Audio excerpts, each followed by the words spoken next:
20 years of trying, 20 years of frustration.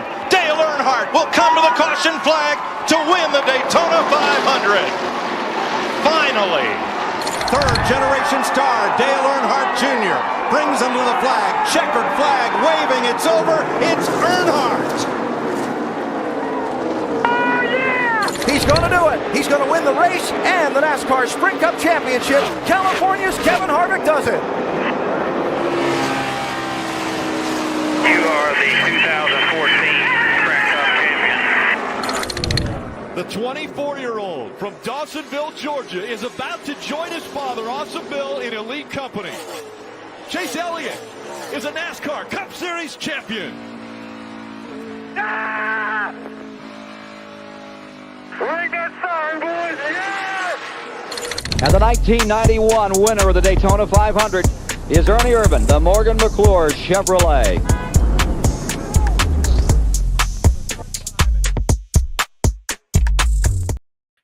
Morgan McClure Chevrolet, honk! I just stopped fighting you for it. I just let you have it now. What's going on, everybody? Episode 33 Clean Air Show, joined by ARCA Menards Series driver Brayton Laster. Thank you for joining us this evening. Welcome in, man.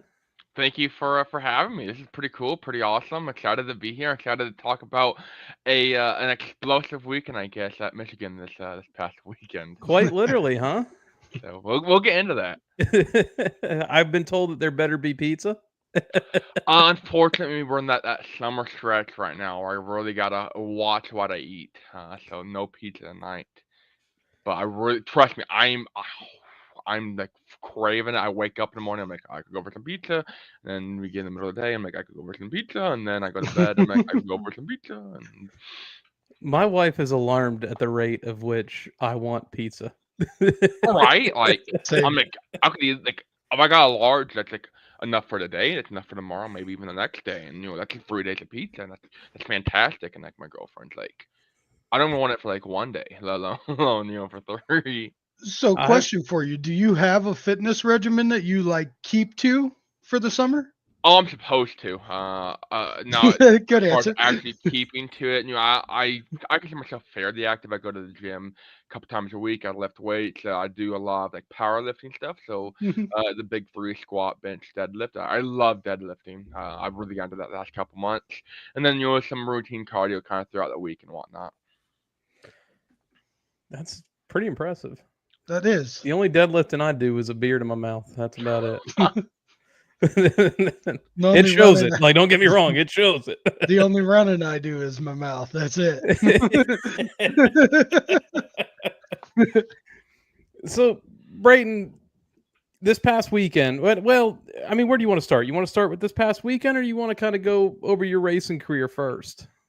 We'll go ahead and we'll knock it off at the beginning of a little young Brayton getting started out in go-karts at the age of 8-ish, 9, 7. It was a couple years ago, more than a couple. I started out racing go-karts here in Indianapolis. Obviously, Indianapolis is a huge racing city, and there's a lot of racing stuff going on here around Indy. So raced, go-karts for a couple of years, and that was really where a lot of the passion was formed. I'm like, hey, this is cool. I'm 8 years old and I'm driving, 55 miles an hour. That's great. And then at 12 years old, made the move up to, I guess, street stocks. We call them Thunder cars, which they're kind of like street stocks, but they're a little heavier, automatic transmission, stuff like that. So they weren't, as beefy or as built as the normal street stock. And we had a 1977 Ford Thunderbird that I raced. We paid like $700 for it, drove it on the trailer, race ready. So it was kind of the old, go out there and beat the fenders off and just kind of learn how to drive a car. And I was 12 years old, so this is the first full-size car that I'd ever really driven. And we didn't even change the seat out. I put phone books in the seat to be able to drive it. And the track was not a huge fan of the safety of that one. So did that for a couple of years. Ran a lot of light mile stuff in my mid-teens, mid to late teens. And then back in 2022, got my first opportunity to go race or taxi test at Daytona in ARCA with Mullins Racing out of Fredericksburg, Virginia. And that was kind of a weird deal. I was in college at the time, going to the University of Indianapolis for mechanical engineering, and I was still working through school and everything to help pay for that, and also kind of help pay for the racing and working on the race car stuff, because I did almost all my own race car stuff, and from the body work to even building my own motors and whatnot. I was very, very active, very, very hands on, and got the opportunity to go down there and test at Daytona, and that right there was a big spark in my career. That was probably like one of the biggest turning points of obviously I would never go do any of the cool stuff that I do now if it wasn't for that test at Daytona. Got the opportunity to go run the actual race at Daytona that year morning. Just finished 13th. We were running top 10 the last couple laps. Got last lap shuffle. How Daytona goes, and fell outside the top 10. But very, very clean race. Went to Talladega, had a spectacular wreck at Talladega. It really sucked because we were starting to come alive in the second half of the race. Got involved in the big one. Had a car hit me head on. It flew over me. I had the onboard camera for that, and the pepperoni pizza helmet and everything. That is what going back to the whole pizza thing. I'm pretty known as a pizza guy, and that started in middle school. I had a pepperoni pizza backpack, I had pepperoni pizza shoes, I had the hoodie, I had socks, I had underwear, I had everything. And so people call me the pizza kid, and then that gets kind of transferred over to the racing as well. And I just came from a love for pizza, where I'd go to the concession stand. My dad would give me like $15, say, "Hey, go get me a cheeseburger, get you what you want," and I'd always go get pepperoni pizza. So just a love for pizza, and then I got the pepperoni pizza helmet, and that is one that it really blew up. And then Talladega had the wreck, and then on car camera, and people said, "This guy's pepperoni pizza helmet. This is fantastic. We love it. I don't know who it is." No one knew who I was at that point. I wasn't super huge on social media. I said TikTok, and after that point, though, like fans, like we love this guy. And then kind of took the journeyman's route through 2023, 2024. We drove for 4 or 5 different teams, and a lot of them were kind of opportunities that I went and earned, where I would work with a team on off weeks. I might be helping do tires, I might be a spotter, I might be changing tires, I might, be kind of there helping push the car through tech. I was always around the garage making sure people knew, like, hey, I'm here, I'm available if you guys need me. So teams were like multiple times like, "Hey, Brayton, we need a driver out in Phoenix." The way ARCA is, a lot of teams make money through the year-long points. And so it got to the point where they would need a driver who was willing to drive out to Phoenix on a 4-day notice to go drive the car to get points. That's who teams would call. They'd call me.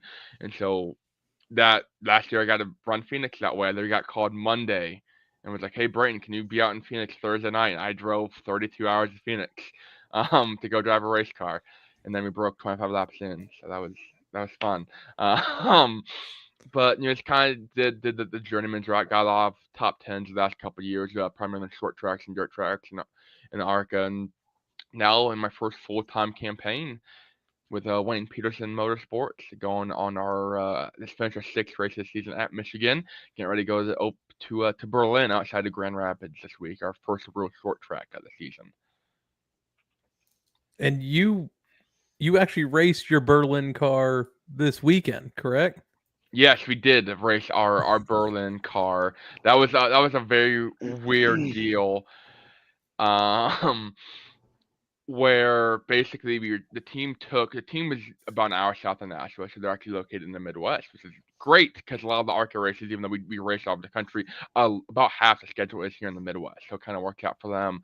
And their plan was they were just going to take the primary car, and then my crew chief was actually going to just run a couple laps in the Berlin car, shake it down, make sure the motor, transmission, everything that was sound, make sure it was good, it was healthy.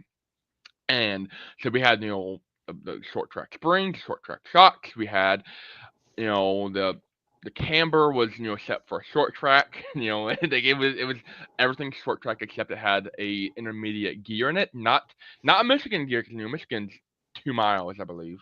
So it's a little bit longer than your traditional intermediate. At least the speeds are a lot faster. So it had the standard 1.5 mile gear ratio. And actually, it was a Kansas gear ratio, because they changed a little bit from track to track. And so, plan was to take it down a couple laps, make sure it was good for Berlin.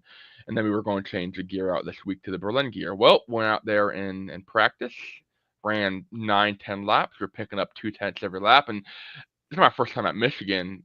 And I've never really been to a track like Michigan. I've been to Kansas, been to Charlotte, and those are like Michigan. My first lap on track was holy. I'm like, this place is it's fast, it is big, it is wide, and I am just laying it all on the dash right now. Like this is insane.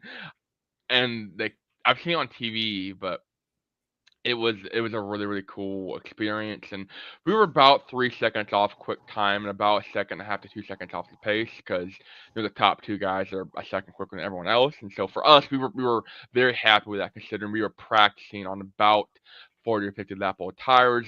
We didn't make any setup adjustments, and we still had at least another second in the car and just the setup alone.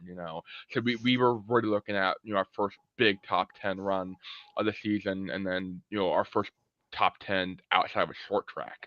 So we were lining up to have a really, really good weekend. And about lap 9, I was like, hey, I'm going to pit this time by and we'll make some adjustments. And I crossed the finish line to end my lap. And right as I crossed the finish line, pop, pop, pop, and then puff of smoke, and I left about a 1.5 mile long trail of oil going from the start finish line all the way over to turn 3. Because I'm my first time blowing a motor up a track that big, and I'm like, I don't know if I'm supposed to stop or what. So it took them. They actually, I think, canceled the rest of the practice. It took them like 20 minutes to clean up my oil mess. I felt bad for everyone else, but Phil and I noted this weekend how long it took track crews to fix things. Yeah. And so we had, like I said, we had the Berlin car there, had my seat and everything in it, because I'm a big and tall guy, and my crew chief is not a big and tall guy, so we took out his seat cushion and everything, and not phone book. He actually had the SFI phone in it for him, and literally it was a 10-minute turnaround from practice to qualifying, and we made it out there with ARCA does group qualifying, so it's not an order like NASCAR. You can go out, you have 25 minutes. You can go out at any point in that 25-minute span. You get one shot at it, though. And we literally went out with 2 minutes left on the clock, and I got like a warm-up lap in, and that was my timed lap. And so we actually ended up taking a lot of stuff broke, a lot of stuff went wrong, but we did take the checkered flag though with our Berlin car, and that is the same car that we will be taking to, like I said, Berlin though, this Saturday. Nice. So I have a question for you. So you're talking about the speed at Michigan. Mm-hmm. So now you're going fast at Daytona and Talladega, but because you're in a pack, does it not seem that fast? The thing is, I guess with Michigan that really blew me away is how hard you could send it in the corner and it would stick. Mm-hmm. And the thing is it sticks, but the banking isn't there to carry you or support you as a driver versus Daytona Talladega. Because like Daytona, you go in the corner, your whole body turns, the car turns, but your head stays straight relative to the car. Like your car or your head is parallel to the car. At Michigan, you go in the corner, the car kind of rotates a little bit like this, but your head goes all the way over here, and your whole body gets thrown all the way over here. And like I said, this is a seat for me that gets in my custom seat. Like I've never had this feeling at any track before, where the car stays kind of like that, but my head gets thrown all the way over here. And I was like, oh my gosh, like this is insane. And then you're just it's so unique in a sense, like unlike Daytona, like unlike Talladega. I think you have the longer straightaways. I don't know. I can't recall off the top of my head if we're restricted less than we are at Daytona or Talladega. It felt faster, I'd say, but then also like the whole pack aspect of it too. For those tracks, everyone's going roughly the same speed. Everyone's pushing 180, 185. I mean, Michigan, we're going 185, 190, but we're a lot more spread out. And there's also there's a lot more, I guess, stuff going on with the trial. So like Daytona, Talladega, the trials are slightly banked, but the Michigan travel banking, I mean, you run the wall down the front straightaway. I was like, this is insane. Like this is like you just come out of the corner, you walk up and just stay up there the whole time. I was like, oh my gosh. And I see a lot of people asking about iRacing. It handled so much like iRacing more than I thought it would. It wasn't a perfect, translation. There's a lot of different stuff that iRacing doesn't really do a good job at preparing you for a track. But like the line and everything you took was pretty identical, and that's what blew me away. Was a lot of like the iRacing stuff. It's like you just run the wall the whole time, and I was like, I mean, coming from like a short track racing standpoint, that just doesn't make sense. But like that's what you see on TV, so obviously that's what they do. But until you experience it in person, it's such a surreal feeling, and it was such a cool track. So I guess you kind of answered that one in what you just said, but do you feel like iRacing ARCA cars actually help you prep for the week's race? How often can you pull up iRacing depending on what track you're going to? Because I know not all the tracks are in there, and just run a couple laps, kind of get a feel for it. How does it react in the actual car? So a big thing that we used to always use the truck or the Xfinity car to practice on, until they added the actual ARCA car, and like the aero and everything like that. It's hard to try and replicate that because with ARCA on iRacing, all the cars are the same. Everyone has the same car. For real life, our budget is a 15th of the big teams, and they have better motors, they have better setup, they have better tires, stuff like that. And so we're not really as close as obviously we are in iRacing, so that's always going to be very different. And the big thing I use iRacing for, though, is it's my first time going to track to kind of learn the line, learn the braking points and the turning points, kind of test the grip. iRacing, sometimes it's close, sometimes it's not close at all. It's never perfect. But I think I'm better off using iRacing than not using it, especially going to a track like Watkins Glen, Lime Rock coming up in a couple weeks. I am going to be probably the number one iRacer on Lime Rock by the time that I'm done turning laps there. Just You kind of want some getting help? I know how to get We around just ran Lime Rock. Lime Rock last week in our league. So Yeah. I was like, so I plan on using that a lot, and I got other notes. So like for the road course, I got a lot of buddies that run SCCA stuff, so I'm gonna reach out to them, and a lot of driving coaches and a lot of friends. But Michigan, I ran a little bit. I've ran a decent amount of intermediates, 4 or 5 of them now. So like I don't rely on it as much as I did, 2 years ago. It's like the first time I went to Kansas in 2020. The first time I went to Charlotte in 2023. That was my first ever intermediate track. I had no idea what I was doing, and I spun out like 4 times. So obviously I needed more iRacing practice. I ran like one C6 race. I'm like, that's it, I'm ready. And after that, I was like, okay, I'm gonna need some more help. And we ran Iowa later that year, and I went and worked with Justin Yee on YouTube and DJ Yee, and he's one of the big ARCA guys on iRacing. Worked with him, for hours, kind of taming Iowa, and then of course they go and repave it and make it completely different. So that's fantastic. But I use iRacing quite a lot. So I would imagine, because I think Phil has a different stance on the ARCA car and iRacing than I do. I think it just drives so tight that it's kind of a struggle a lot of times. Mm-hmm. I just take me to Texas someday. I think that I've realized that about a lot of the NASCAR stuff on iRacing. Is like a lot of the fix sets, especially, are normally tight. I think it's hard to find that perfect balance, especially because the weather and everything is always going to be different. The track, the rubber, everything. iRacing does a really good job at the evolving track, at the weather, and everything like that. I personally like a tighter race car, coming from someone that's driven on dirt for many years. I tend to try and kind of hang everything out on the edge a little too much if I have a freer race car, and will normally be quicker that way. But when you're driving for a small team, so actually we're running the full season, at least that's our plan. And right now we only have 3 race ready cars. Actually, after one blew up, the primary blew up in Michigan, we have 2 race ready cars in our stable, and we have one getting rebuilt right now, and then we have to get the motor for the other one. So we have 3 races in 3 weeks coming up, and only 2 cars. And 2 of those tracks are some of the shortest short court tracks we go to in the schedule. So if we go to Berlin and I tear the nose up there, well, it's a matter of how fast can we get how fast can we get nose up to Elko, Minnesota to fix it? Because we're just leaving straight from Berlin, Grand Rapids, and taking the car up to Elko from there. So it's actually, you mentioned that you're running the full season. We had a question. How do you feel that running the full ARCA season has and will help you grow and expand as a driver with different styles of tracks? So I just got off the phone with my best friend about this, and there's a lot of benefits to it. There's a lot of struggles with it. I've always been a guy that said, "Hey, I would like." I've never been a guy that would chase points necessarily in anything I've raced, just because I hate points racing. It takes your toll out on you, and I'm not gonna lie, I probably my eyes were a little too big. Yeah, them for my stuff, something like that. Basically, it's been a lot harder than I thought it would be. Just preparing for the full season. A lot of it has been those because of how hands-on I like to be. So I do all my own marketing. I do all my own sponsorship. My girlfriend, she helps me out a lot with that.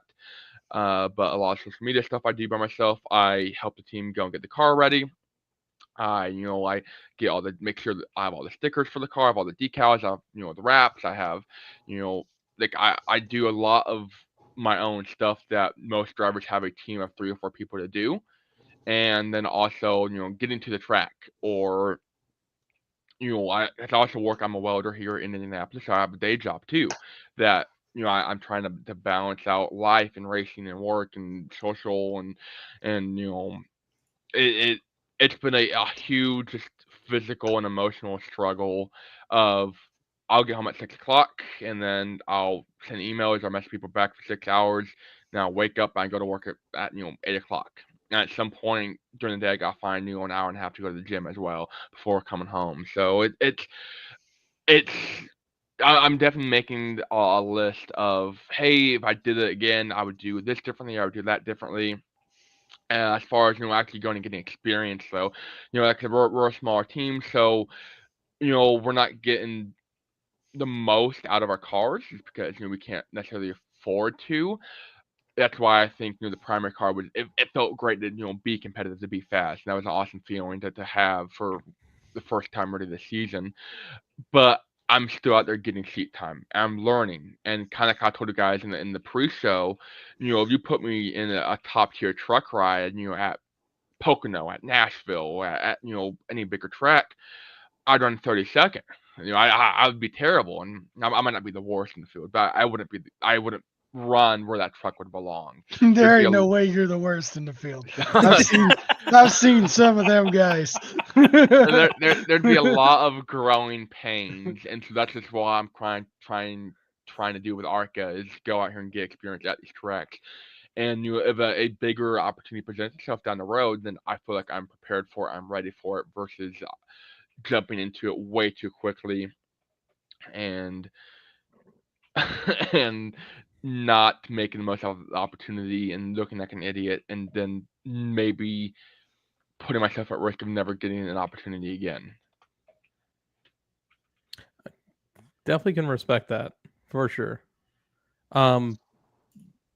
Same person, different question. What has been your favorite track so far this season that you haven't raced at prior? Well, there's only one track that I haven't raced at beforehand. So first 6 races have been Daytona, Phoenix, Talladega, Kansas 1, Charlotte, and Michigan. I've raced at all those tracks before in some capacity. Michigan, though, was definitely my favorite. Not because it's the only option. The favorite if I had to pick like, any of those tracks, Michigan was by far my favorite. At least the first 10 laps of practice were my favorite. I'm going to go through like rapid fire stuff here. Okay. First off, Chrome, welcome in. It's been a while since I've seen you in the comments. Chrome, because I saw your private chat earlier about the intro. Chrome is the one who made that intro. But he says you were going to Dodge. Funny you say that, because our short track car, well, not the Berlin car, our other short track car that's getting rebuilt right now. This short track car right here you can buy on this t-shirt at BraytonLaster.com/shop. That is actually an old Chip Ganassi Dodge Cup car, and it actually has a Dodge R07 motor in it. So that the Dodge motors are still legal in ARCA, and so we run it in that car. So we call it the Dodge because it's a Toyota Camry body, because the Dodge body's not legal, obviously, but it's got the Dodge chassis, it's a Dodge motor, so we call it the Dodge. I'd love to go run Dodge, though. So on a technical aspect, let me ask you a question. So running different motors like that and not running the Ilmore motor? Yep. So do you guys have like a different weight penalty? Is it all Yes. straight up? Yeah. I wish it was all straight up. So, obviously to go run, this is where a lot of the budget stuff comes into, is you got teams that are getting brand new Ilmores, which cost around $80,000 every single race. And you got teams that will get an Ilmore, but they'll run one Ilmore the entire season. You got teams that will run Ilmore for 3 or 4 races and get a new one. We will not run an Ilmore single race this year, and so there is a weight penalty, I believe. I want to take 50 or 100 pounds. It just kind of depends.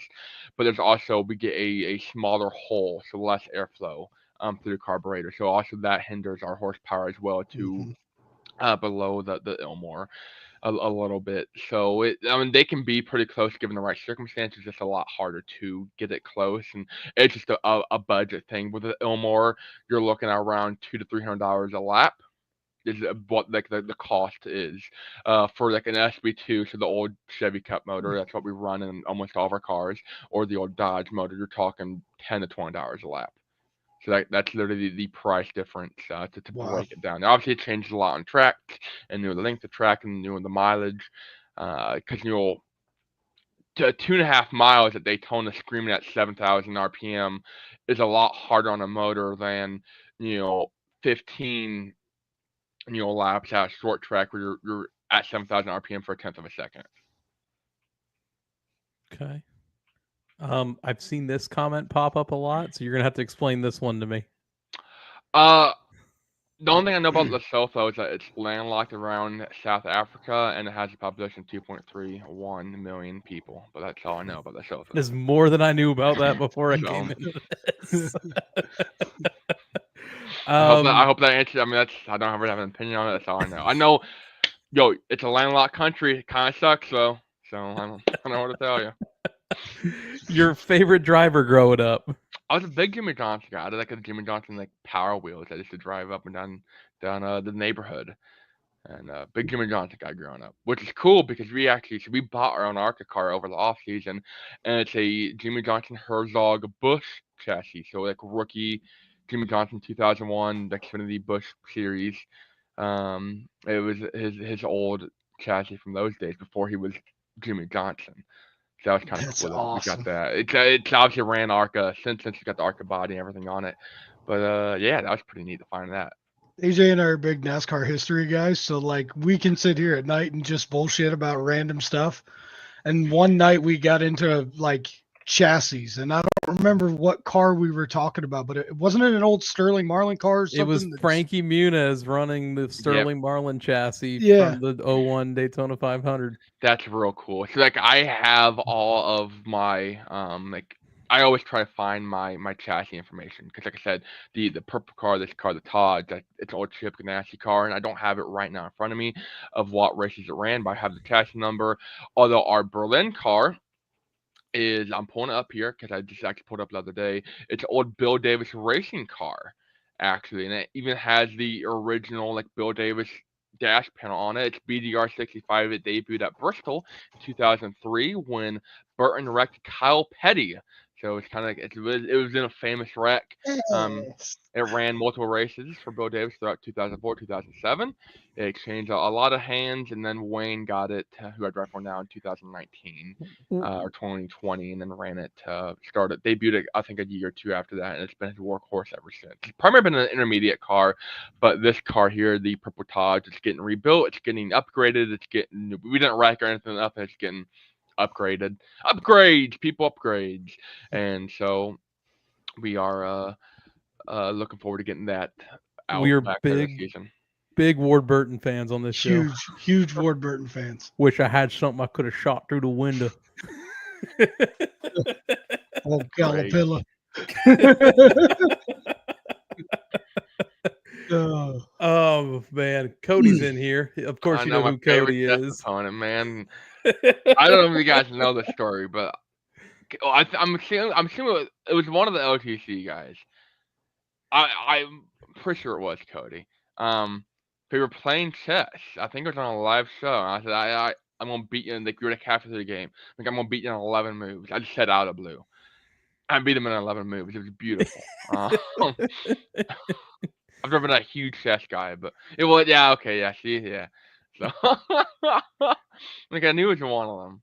So no one thought it has was. seen Brayton and Magnus. Was it Magnus Carlsen in the same room? I mean, we kind of So look alike. The hair's kind of, just saying. I'm sorry, Cody. That was a butt whooping if I've ever given one. That was tough. Hey Brayton, you hopefully know me, considering that we've talked on socials. I made a shirt that says I'm a race car driver. I hit shit. I've hit shit. I've got to stop hitting shit. And if that isn't the shirt I've ever seen that would fit Phil the best, it is that shirt right there. That's fantastic. I've hit some shit. I've definitely hit some shit. Mossy's a big Chase Briscoe fan, I've heard. That's a great shirt, though. Phil did the Kyle Busch at Daytona before it was cool. Yeah, I broke both my legs and was literally in the hospital when Kyle Busch did it.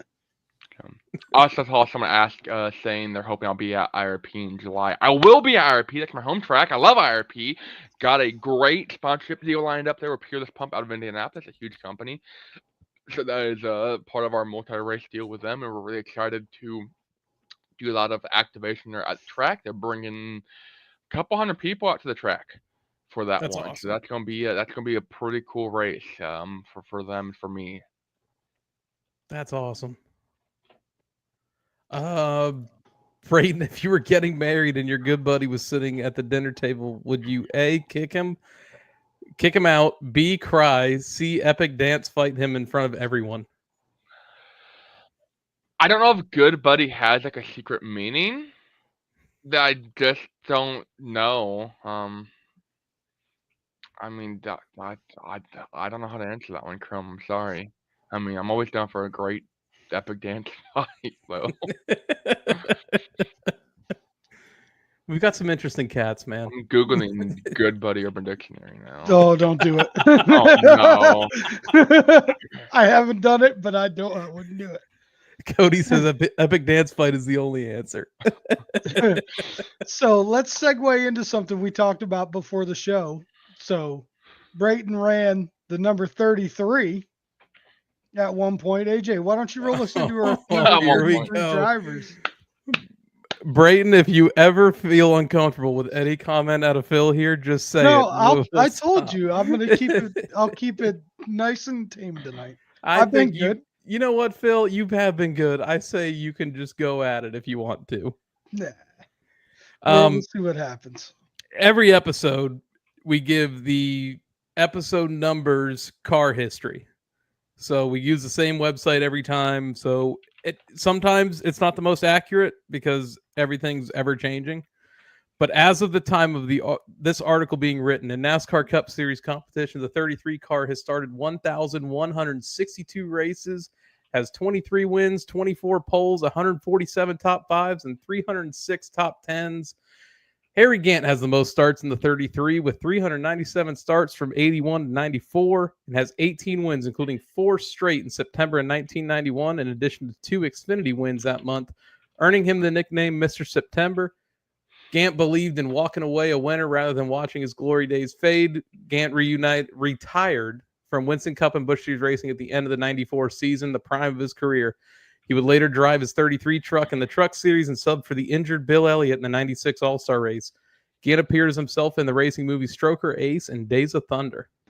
I didn't know that. After Gant retired, car owner Richard Jackson hired Robert Presley to take over the 33 car for the 95 season. Towards the end of the 96, it doesn't say season, so I'm just going to add season. Towards the end of the 96 season, Jackson was looking to follow Gant into retirement, so he sold the team to longtime crew chief of the number 33, Andy Petrie. After one race as owner, Petrie fired Presley, who made 58 starts in the number. Todd Bodine and Greg Sachs drove the car for the final 4 races of the year. Petrie just didn't give a shit.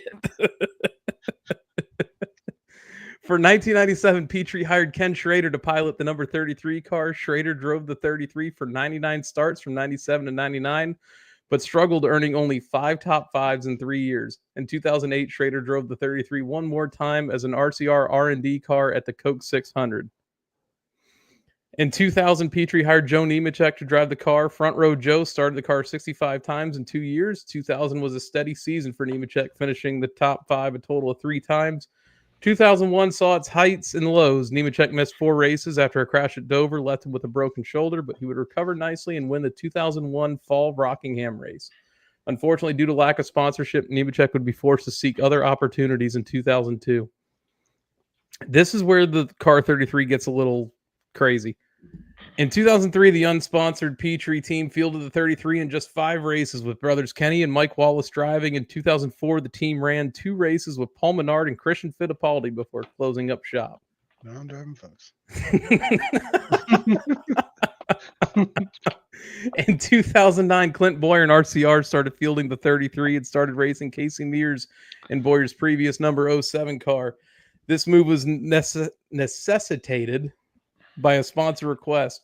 General Mills did not want Mears, who had been driving in the 2008 season for rival cereal maker Kellogg's, representing them.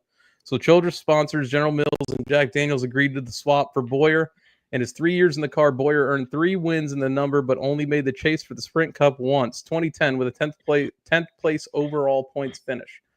Fun fact.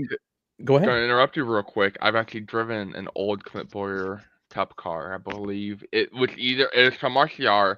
It was an intermediate car. I drove it at Iowa in 2023, as well as maybe just Iowa in 2023.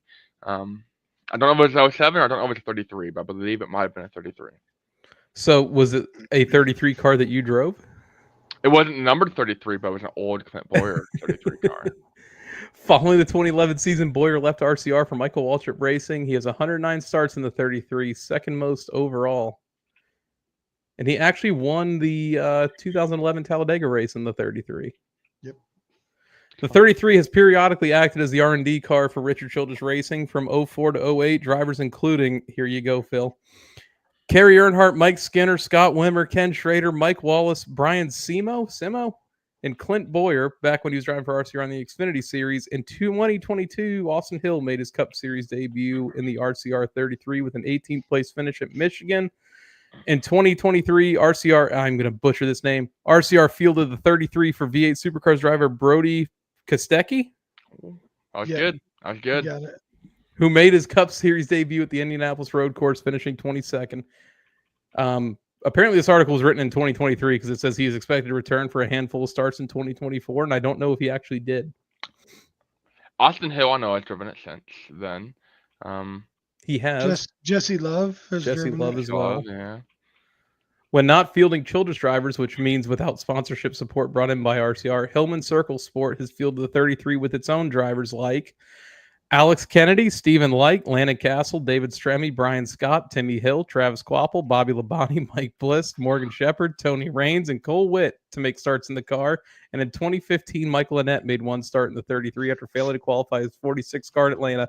Phil, I know you've been waiting to say it. Go ahead. Bobby Labonte's about the only one that can drive out of that whole list. Maybe Morgan Shepherd in his prime. In 2017, Circle Sport, in partnership with the Motorsports Group, fielded the 33 car full-time with Jeffrey Earnhardt behind the wheel for 34 races and Boris Said acting as a ringer on the 2 road course races. Boris Said the driver. I promise you the article gets way shorter here. So Ron Main drove the 33 and 20 starts from 63 to 64. Roy Main, not Ron Main. Wayne Smith drove 33 and 33 starts from 69 to 72. Here's an interesting one. From 1957 to 1960, U.S. Army Sergeant George Green drove the 33 a total of 20 times for owner Jess Potter. Green was fired when he was caught stealing $600 in owner's winnings from Potter, so he re-enlisted in the Army and was shipped to Germany for further training. That was a lot of money back then. Inglewood, California driver Lou Figaro. Figaro? We'll go with it. Inglewood. I got a Figaro cat right here.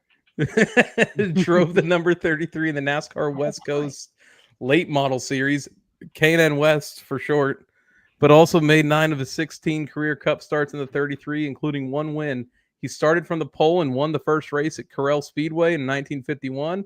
It was his only win. Figaro died in the Wilkes 160 at North Wilkesboro, North Carolina on October 24, 1954 in a 1-car crash. His number 187 Hudson Hornet flipped over onto its roof. And other notable names in the 33, Austin Cindric with 7 starts, Bobby Hamilton Jr. with 3 starts, David Pearson with 3 starts, Scott Pruitt with 1 start, Phil Parsons with 1 start, Wally Dallenbach Jr. 1 start, Hermie Sadler 1 start, and JD McDuffie, rest in peace, 1 start. And then the NASCAR, then Camping World Truck Series, Brayton Laster for Raymond Brothers Racing at Knoxville in 2022. 27th place finish in the Clean Harbors 150. Brayton Laster. Hell yeah. I like how he gets excited, dude. He's Hell yeah. fired up. That's probably one of the most forgotten truck debuts in recent history, because every time I bring it up, I'm surprised you guys brought it up in the pre-race show, because every time someone brings it up or I bring it up, someone goes, "You made a truck start? I didn't know you were in truck before." I'm like, don't worry, no one knows I ran trucks before. That was a race that Jessica Friesen flipped. So I thought I recalled you running a truck start. I had to send Norm Benning home, which was heartbreaking for me, because back then I actually sent trucks home, and they He did would like have been 13 laps down by lap 10. I'm just saying. Well, and like for that they did like the whole heat race and passing points. I was like, this is great. I got put in a super stacked heat as well. So I was like, the only person I can beat in my heat is Norm Benning, maybe my teammate. And my teammate at least had ran Knoxville before and ran a truck race or 2 before, I believe. I think he ran the day before, and so I'm like, I have no idea what I'm doing. And I went in the heat race, and well, Norm had me the first half, and then I caught up to him, and I passed him, and he pulled off. So, ironically, like I said, I love Norm growing up. Obviously, everyone loves Norm. And I walked out of my hotel because it was like a 2-day show. So the heat race was Friday, the truck race, the main event was that Saturday. I walked out of my hotel Saturday morning to go to the track, and Norm ended up staying at our hotel that night. I saw him in the parking lot. So I was like, "Hey, Norm. Hi, I'm Brayton. I drive a 33. Sorry." So, Dude, Norm is awesome. Norm is awesome. My favorite memories of Norm are just him flipping off everybody. Out the window as he's getting past, there's always a middle finger out the window. Catching up on some comments. You guys run a true PG program here. Yeah, we sure fucking do. Sectator needed some family-friendly content. Clean Air Show filled that gap. Yes, sir. Yes, sir. That's the boss. They'll probably park our team's hauler next to yours at IRP, Brayton, like at Daytona and Dega. I'm guessing Auto Racing Digest. I'm trying to think. You're with City Garage, because that is the only team that parked next to us at both Daytona and Talladega. I don't know if you've been to IRP before. I know they were there last year. I don't know if you were there with them, but I know they parked the haulers like outside the track, so it's kind of weird. And they do it based on order of entry. So if my people get with your people and they submit the entry form at the same time, then Is City Garage the 85 car? It is, yes. So I actually raced against Becca in Pro Trucks down here in Florida. That's cool. She's really neat. I've talked to her once or twice, so she's pretty down to earth, and it's nice to see, people are still kind of one that like that whole team is, family operated, family ran. And to kind of see that they're putting a lot of money and time and stuff behind that, trying to grow the program. But also see Becca get the opportunity to is pretty cool. So actually my favorite hockey and basketball team is, first off, yes, sirs, Pacers are going to be your NBA champions this season, calling it now. And I like the Blues, I'm being told. Go Blues. I'm really a Huntsville Havoc fan. If we go to talking like little hockey teams, yes, sirs, yeah, go Pacers. I'm from Indianapolis. How can I not like the Pacers? Especially this year, of all years. I'm not gonna lie. I've always liked the Pacers, but I've never actually sat down and actually watched the Pacers. Only sports, only stick and ball sports I watch really actively is the Colts, which is hard to watch sometimes. But I've watched the Pacers, which Dolphins fan here, bud. Don't worry. Yeah. Patriots fan. I'm finally seeing what it's like to be mediocre. Yeah. Oh yeah. No, never. I'm about to leave now. Actually, so. I gotta cheer for the Pacers this year though because of Larry Bird. It's the only reason. It's fair. I like the Canes. I don't know who the Canes are, Mossy, but go Carolina Hurricanes. Woo! Carolina Hurricanes, bunch of jerks. I know ball. I know Puck. I know Paul. I know Puck. I Joe Milton was not our savior, Chrome. It's Drake May. Drake May. It's gonna light up the world this year. At least you guys don't have a quarterback who's just trying to stay alive in the league and he's going to play a season. Then we're going to bench him for a rookie quarterback, and then we're going to bench the rookie quarterback. And then actually, Richardson did get injured in training camp. Your poor offensive line is getting that kid hurt even in training camp. Once again, can we go back? You just described the Dolphins when Ryan Tannehill was there. I mean, really, two was one hit away from being scrambled eggs as it is. Yeah. Brayton, I want to talk about. He's been a hot commodity lately, especially on social media and all the Dodge stuff and the rumors. What is your take on the handful of starts that Cletus McFarland has made so far in the ARCA series? I'm just curious. Oh man, it's a very talked about topic. I'll say that. I like Cletus. He's a really good guy. I'll say like he's got a lot of racing experience. He's got a lot more experience driving cars and that's the thing. It's like there's a lot of drivers that will go out here and mommy and daddy owns a multi-billion-dollar corporation, and they run late models for Donnie Wilson Motorsports for a year and a half, and all they do is set quick time in the Carolina Pro Late Model Series with 6 cars, and they win like 3 races after setting the pole, and they never actually race against anybody.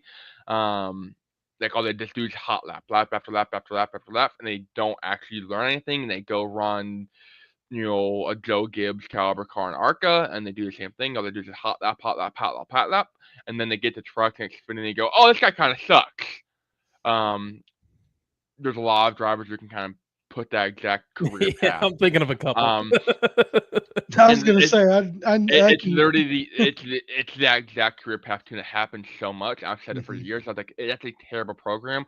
Because the thing with like the backmarker ARCA cars is we're at least a couple backmarkers, so we're at least learning how to race one another. And Cletus has done a great job. Now he's never like driven a late model, but the stuff that he does race is like Crown Vics at Bristol, where they're 4 wide at Bristol in a car that is drives like a school bus, So like he's got a lot of like actual racecraft, a lot more than a lot of guys do when they get to this level. I'll give him that. But there's a lot of stuff he's also lacking that he would have learned if he went and did run late models. He actually does have, I think, 1 late model start in what our sportsman cars are, but they're basically supers toned down with 602s in them. Yeah, so he's not the worst by any means, and that's the thing. If he was the regular Joe that started running ARCA, I don't think anybody would have a problem with it at all. It's just the people like always doing it, for the personality, or doing it for this, doing it for that. Actually, if he was literally a nobody, there's so many people that like run barely, like they haven't raced anything in 15 years, and just come and run 2 ARCA races a year, and no one has a problem with that. I don't know why we're having a problem with a guy that races, 30, 40 times a year and does random stuff. And like, I think a lot of the people don't like the demeanor, they don't like the attitude, they don't like that he doesn't take it serious, which I have that issue a lot, where I like to be me, and I'll still take stuff serious on the track, but off the track, I'm going to be me, and won't be, I got the whole pizza thing going on. That's more than just a brand. That's who I am. I'm kind of goofy. I'm go lucky or go happy. I don't know what the term is, but but I like being me, and that's how I'm able to keep racing, because I'm not sitting here just like a brick. I like having emotion. I like actually getting to live life a little bit and experience things the way I want to experience them. And he obviously has a lot of extra stuff going with YouTube and whatnot. And I think he does a lot of stuff stupidly that he shouldn't do if he wants to prove. That's the thing, is like, if he was at least trying to prove that he was serious on the track, that'd be one thing. But like, even on the track, like he's proven that like he's still here just kind of for the show. Like I think he wants to take it seriously, and he still has this persona that he's got to have as Cletus McFarland. And I think if he would just kind of tone it down a little bit, he could be so successful in the sport. It's not even funny. I think he could be more successful than NASCAR itself right now. but I think it needs to combine his fan bases. He needs to combine the NASCAR fan base and his fan base, and there's a happy medium. And I think he's right there to get into it where he can make everyone happy. But when you tear up half the field at Charlotte because you're starting out old tires and you Yeah, spun your 40 tires, lap tires on the front row. That um, wasn't going to end well no matter who that was. yeah, and then they're like, oh, that's I ain't got restrict play on God bless us, that's just gonna make a lot of people mad. And so like the thing is like how you approach it. And God, I said, man, like I messed up, which he took blame for it, but he still kind of had like that persona a little bit, which a lot of people didn't like. I mean, I kind of liked it because it tore up 7 cars and I passed 7 cars. Because I wasn't in it. I was on the back row. You got to do a drive-through or pass-through penalty. I'm just going to add to some of the concerning stuff that you're saying. I know for sure it was Talladega where he got the penalty for the Hans device not being on him when he. Which that is his second safety violation he's gotten Correct. this year. Which is things like everyone laughs at ARCA. They take that's one thing, like they take safety so seriously, like super seriously. Like when I hopped in the backup car, even though it was a race ready car and I had already practiced with another driver in it, they were there as I was strapping for qualifying to make sure the belts fit, to make sure the steering wheel was everything. They made sure that everything, they were not going to let me on track for that car was unsafe. They knew the predicament we were in. They didn't care. And I've had that situation before where something might not be right safety wise. Something might break, it might come undone after qualifying, and we've either been on the grid and we'll look at something and say, "Hey, that's broke," and ARCA they'll be like, "Hey, you can't race if that's not fixed." And we're sitting on a grid, scrambling to get stuff fixed and getting stuff changed. Like they take safety so seriously, and like a lot of people like to laugh, like, "Oh, they don't take ARCA, they don't take safety seriously at all," but like they really do. And so when you get 2 safety violations, and they were both avoidable incidents, that definitely becomes a problem. And then he hit the pace car too as well. That's a whole nother I forgot issue about that. He too, hit the pace which car. if I did that, they would just execute me there at the track. Public Would you be execution. would you be like Josh Williams and park on the front stretch and I then mean walk that away? like, they would, like, Phil and I are both big Josh guys. Big Josh Williams fan. But yeah, like that's so far. I mean, as from the fan side of it, that's been the 2 big issues I've had with him. Is the safety seems like it kind of takes a back seat, and it's not necessarily the biggest priority he's got. And sometimes I wish he would tone down that character of Cletus and acted more like Garrett the racer. And we talked about happy that. medium. There's a Yeah. happy medium, and he's right there to find. He can be Garrett McFarland, okay, for all I care, And I think that's like going to be like that happy medium is what he's going to need to find, because it'll get to a point where NASCAR will put the safety and the respect of the other 30 competitors and team owners on the track over the million views that he's bringing in. He's got to be Garrett in the car and Cletus outside. Yes, and that's perfectly okay. You just can't be Cletus inside the car excessively. Like it's okay if you just like during caution, on the radio, if you're yourself, like during the radio, I'll sit there and sing, during the caution. But like during the race, I'm not talking. I think the breath of fresh air that you guys bring in ARCA is that we've become so accustomed to Cup Series, Xfinity, Truck Series, where it's very corporate responses, it's very mind your P's and Q's, where you guys get to actually be yourselves, and I think that's something that the big 3 series lacks so much, is just drivers being themselves. And it's something you can appreciate. And that's the thing, is like I've always raced for fun, and that's one thing. Like the season, it's been like there's just so much like behind the scenes stuff going on where it's gotten to the point where it's not fun, and like I'm trying to internally like balance. Like, hey, like is this worth doing? Like, is it still going to be fun at the end of the day? Like I get to drive a race car, that's fantastic. I love driving race cars. I have fun while I'm driving the race cars. But are the 6 days of not fun low leading up to the race car, is it worth that balance versus, if I only drove 3 or 4 times a year, and I could just kind of do deals as I went and step ahead of time, then I wouldn't have to worry about it. But it's hard being a driver that does so much, because you have even like truck and even some of the ARCA guys have their own marketing teams of 3 or 4 people just to sit there and help them. And so like it's so and social media, it's such a crucial tool if you're a smaller driver trying to make it. Like you guys saw that the sponsorship effort at Michigan with the Hood deal. That was like all me. I was sitting there talking to people. I had 500 messages in 3 days. And that's 500 conversations I'm having to carry on. And only like 50 people end up actually getting stick on the car, but 200 or 300 of those conversations were, multi-thread longs of breaking it down and doing this or offering this and saying, hey, we can do that. So that was a really cool opportunity. And we'll figure out a time to get the Clean Air Show back on the car. And we do appreciate you having us on it for Michigan. I know it didn't end the way that everybody wanted it to, but we were honestly thrilled and honored to be on it. Absolutely.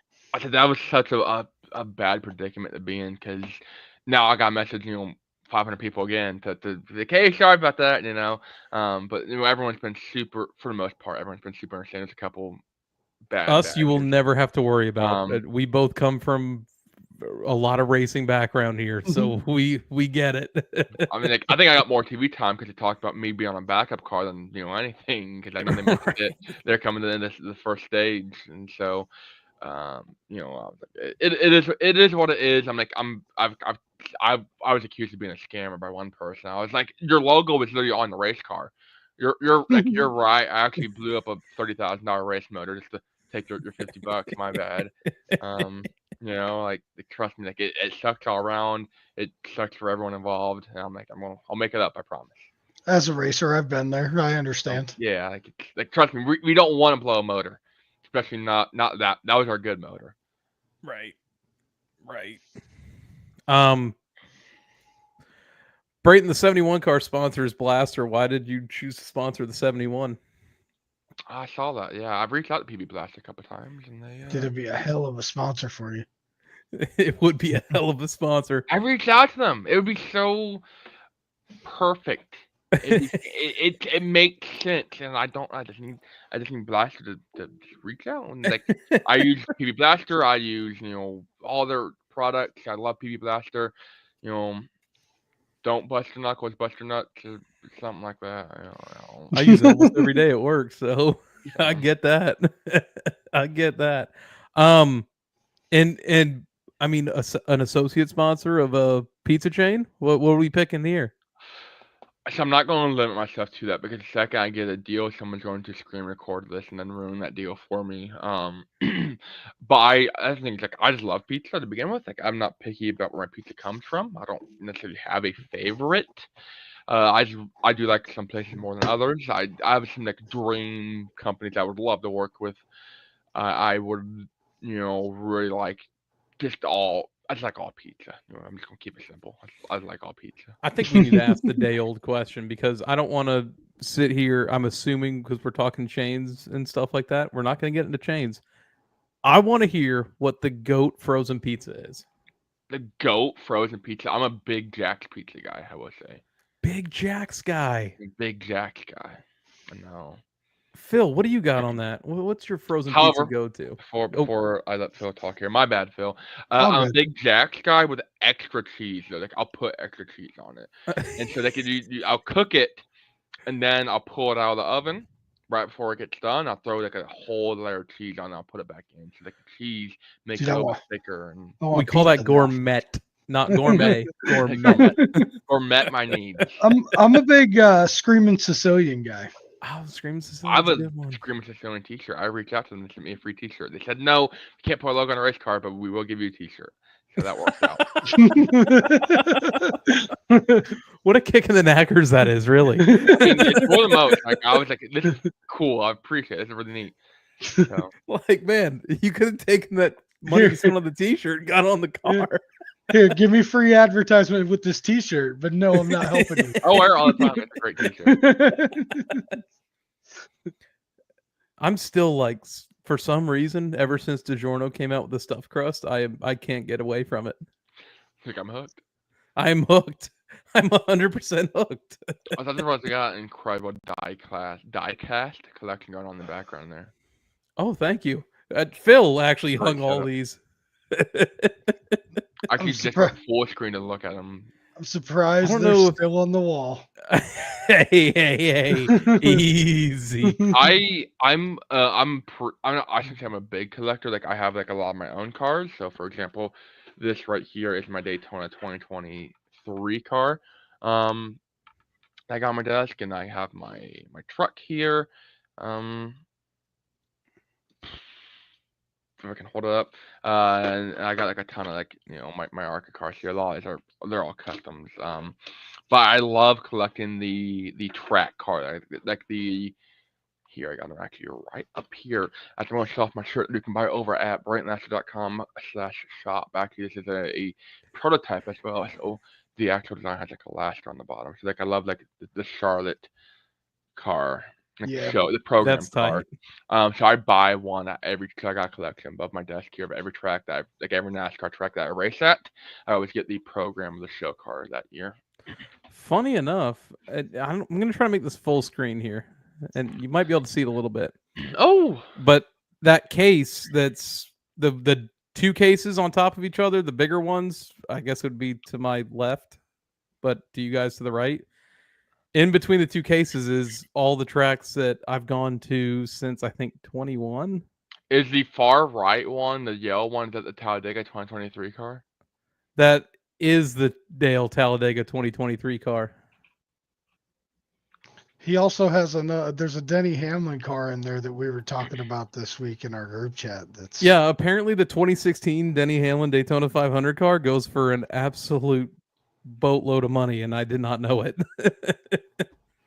Because like for a while there, I'm going to get on a little tangent about Lionel Racing, but I was buying all the race win cars to the races I'd go to, cup wise, and some Xfinity.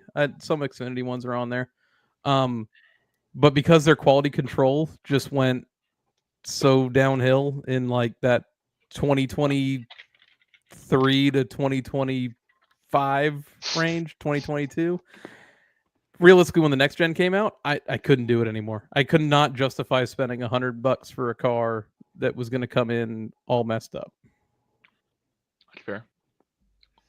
So I stopped. I've actually picked up a couple just recently, but I can't do it as religiously as I once did. Diecast are expensive, and we were actually talking to Lina about getting an actual Brayton Laster car produced. So that'd be really, really cool if we can get that made. Probably my IRP car is what we'd be looking at. So I read that. That's actually really, really cool. I didn't know they did that. Chrome is awesome. Chrome is one of the most interesting people I've ever met, and just what he gets to do for his day-to-day job.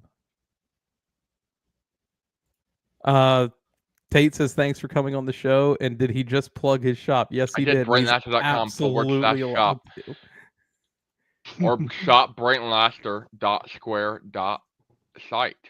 We will have a Michigan car on there, and it'll be both cars. It'll be the primary and the backup. So we'll have that.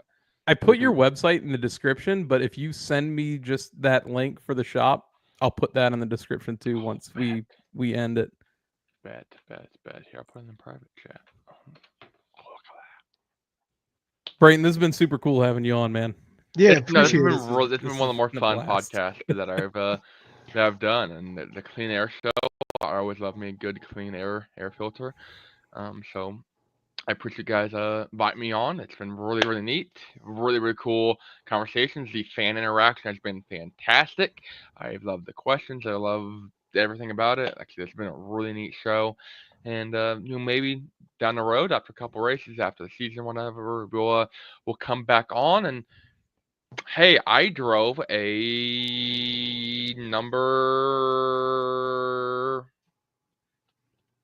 Actually, I don't think I've ever driven a number higher than 31 in NASCAR or ARCA.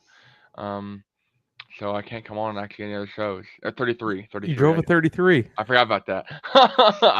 So now Listen, when we come back around to like 106, we'll bring you on for 06. We missed a bunch of numbers. I lied. I drove a 95 at Daytona. Episode 95. I'll see you guys here. I'll see you guys here. That's what, almost 3 years. Dude, the way we've been putting out shows this year, it might be a lot sooner. Yeah, true. True. Any last questions, Phil, before we head on out of here? No, honestly, just Brayton, I know you have a ton of people to thank. You don't have to name them all, but just name a bunch of your supporters that get you there pretty much week in, week out. The big thing is the fans. You know, I freaking love the fans. The fans are so awesome in the sport, and everyone that helps out. All of our sponsors, of course. You know, go over to BraytonLaster.com to keep up to date though with the social media side. Of all my socials there. Also, a lot of our partners and whatnot. So I appreciate though with everyone that helps out. You know, and like the fans are one of the biggest parts of the sport that make it worth it. That I've learned is the fan interactions. So. Some of the parting comments here. Brayton, I'd love to get to work with you. Just need clearance. Don't even really need a payday, just immediate clearance. Chrome, reach out. I don't know if we're on Twitter or anything or Facebook, but reach out to me on either one of those. This would just be Twitter's at the One Peachman and Facebook is Brayton Laster. Reach out to me on either, and we can do that. We can totally faux show do that. I don't know where you're from or where you're at, but if we're racing near you, or you'll be there. Hell yeah. Well, Hell yeah. maybe we'll have you on for Daytona next year. I hope so. I'd like to hopefully run something cool at Daytona. ARCA's pretty cool, but I'd like to run like a truck, but I doubt it. We'll find out. I've already been kicking the tires on extending my Daytona trip to include the trucks. So hey, I think Rick Ware might have an opening for the 500. I'll see. You know, well, I got some comments to that one, but we ain't gonna mention them here. I told all my sponsors that. One of my sponsors was asking what my plans were for next year. I said, I think Rick Ware has an opening. He goes, you serious? I said, absolutely not. You never know. You never know. I was like, I don't think I'd get approved. Which we'll discuss that off the show. Yeah. Tristan, way to be late as always. Yeah. Everybody, thanks for coming on out. Brayton, thank you for coming on the show with us. Thanks again. This was an absolute blast. An hour absolutely flew by. We'll have to get you back on again. For sure. Episode 95. Episode 95, for sure. Make sure everybody goes checks out Brayton. Cheer him on at Berlin. Is that this weekend or next weekend? Saturday. This Saturday, Fox Sports 1 at, I don't know, 7? Fox Sports 1 at 7-ish. Check 7 your local Eastern. Yep. Thank you again, Brayton, for coming on. Everybody, we're out of here. We'll see you Sunday for our normal pre-race show. We'll catch y'all later. Bye, guys. Thanks, everybody.